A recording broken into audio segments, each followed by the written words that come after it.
According to the Polaris Project, supported by the U.S. government, the United States has 16,554 individuals that have been identified as likely being victims of trafficking. The UN has noted that only 1 in 100 captives will ever escape, making it probable that exponentially more than we know are trafficked every year. While the Northwest is often known for its coffee and outdoor appeal, such as rivers, lakes, and mountains, what is less known is that in the Northwest since 2007, over 6,000 victims of trafficking have been locally identified.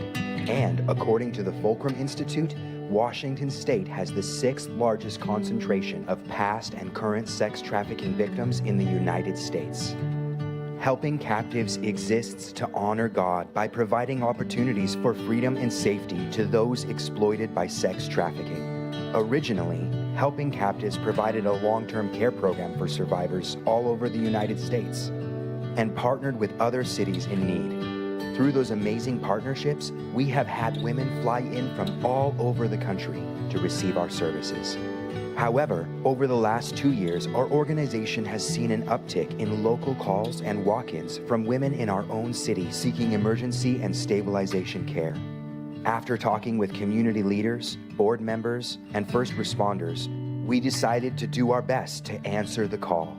In order to provide the additional needed services for our community, we've been looking for a facility in town that would meet the need on a bus line, and it needed to be easy to find, and it needed to provide enough square footage for current and future office employees, counselors, case managers, and future outpatient staff. Shortly after expanding our reach and launching our updated services, an opportunity presented itself in the form of a facility that had been known for the exploitation of women in our area, the Deja Vu Strip Club. This building, once a vibrant movie theater for families in our community, declined from a place that showed mainstream movies to adult films in the 70s and eventually was turned into a strip club, which it has remained until recently. At first, we weren't too sure about the space, but the more we prayed about it, it was apparent that not only did the building check all our practical needs, we could honor God by turning this building from a place of exploitation into a place of healing in His name. Early on in the process, we had the opportunity to receive full funding for the building, but it would have required us to take Christ out of our programming, which we simply could not do. That's why we're reaching out to you, our community, to help us make this happen. The success of this project would mean even more women would have the opportunity to safely heal, grow, and enter into a whole new life. God is a God of redemption and healing. This isn't just about redeeming an old building. It is a symbol and an opportunity to redeem lives and set captives free.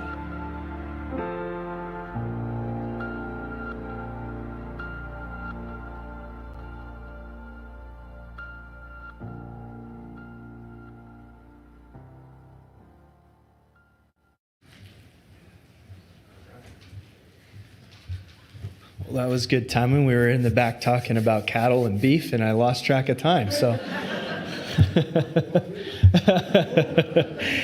the ladies we work with we could use some good meat, so we had a good conversation. So thank you guys. As you can see, it's not every day you get to buy a strip club, but we have. And one of the things that we're doing with it is utilizing. One of the things I think I love the most about doing this ministry is no one enjoys the topic of human trafficking, right? And the Bible's so clear. It says where the light shines in darkness, the darkness can't overcome. And we get to go in some dark places, and we get to talk to some people that probably we'd never be able to talk to if we weren't doing what we're doing, but then we get to share Jesus.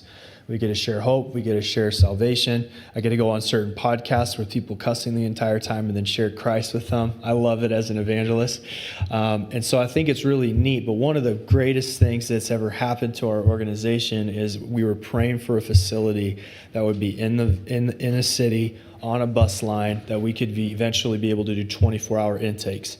And it's important for us to be able to have that in the city because I can't take people into our safe houses 24/7 because if you saw cars driving in and out at 2, 3 o'clock in the morning, you're probably going to call the cops thinking that we're selling drugs, right? However, if there's cars at that location at 2 or 3 in the morning, no one will even care because there's been cars at that facility till 3 or 4 in the morning for the last 40 years. And I think it's incredible that God would take a building that exploited women and turn it into a place of healing for exploited women. And so what we've done since getting the building, we had $1 million opportunity that we had to turn down because at the last minute, they basically told us if we wanted the money, we would have to use all their funding for secular use only. We couldn't do anything religious in the building. So we told them to keep their money. And instead what we did was we opened up the building with the men's revival service and invited the men of the community together because it was a men's club. We thought, you know what, the men should probably come and repent and dedicate the building to God. We did that. 30 men gave their life to Jesus. We then opened it up for a women's night, and we had over 300 women show up, worshiping the Lord, many of them that had worked in the club before. Then we ended up doing a young adult night, and then this weekend we're doing a big biker rally and tent revival. So we're going to have the bikers down there. And one of the fun things that we have is there's an open shower in the club, and we've put a baptismal up there. And so now we're baptizing people in there. And so what a cool way that we get to share the gospel with people and really turn that building into a place of light. And so we're going to be able to gut the whole facility. It's a massive concrete box. There's no windows. It's very secure. And because it used to be a movie theater, there's no load-bearing walls in there. So it's really going to be a fun way to gut it and remodel it, and just be able to share hope and share some hope with these ladies. So this year alone, Helping Captives has helped over 50 women, and we're just going to continue rocking and rolling. So I thank you guys so much for your blessing and your donations that continually pour in from your church. And we just wanted to come out and kind of share with you what God's doing. There is lives being changed. There's hope being happening. We've got young adults worshiping the Lord in that building, getting saved. And God's got much bigger plans than we could.